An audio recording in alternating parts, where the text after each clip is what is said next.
La ville intelligente, que nous on a plutôt tendance à appeler la cité des services, parce que, encore une fois, ce sont ces services qu'il faut imaginer, et c'est le champ des innovations de demain, ne peut se résumer à des réponses purement techniques ou d'amélioration des infrastructures. La Smart City, elle a des défis de services qui sont tout à fait nouveaux.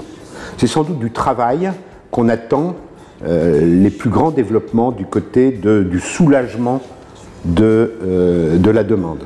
Le travail, en moyenne sur la France, c'est un quart des motifs de déplacement, c'est près de la moitié des kilomètres parcourus, et c'est la quasi-intégralité des dysfonctionnements, c'est-à-dire des congestions, des perturbations que connaît le système de mobilité.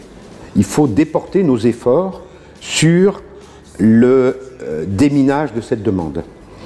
Et pour autant ne pas toucher à ce qui est quand même la liberté d'aller et de venir. Mais est-ce que subir 2 heures de déplacement quotidien par jour obligé pour aller au travail, c'est véritablement une mobilité choisie?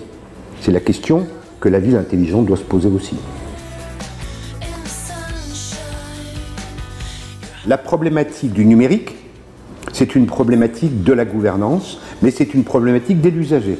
Parce que ça veut dire aussi, comment est-ce que je peux recueillir l'écoute de ce qui se passe dans la ville? Comment est-ce que je peux aussi encourager le citadin à participer? Mais comment aussi, et c'est sans doute la partie la plus essentielle de l'affaire de la gouvernance, comment est-ce que je le fais rentrer dans ce jeu de la data, de l'open data et de la big data? Puisque cette couche de la donnée, c'est la matière première, c'est le substrat absolument nécessaire pour fabriquer les services de la ville intelligente.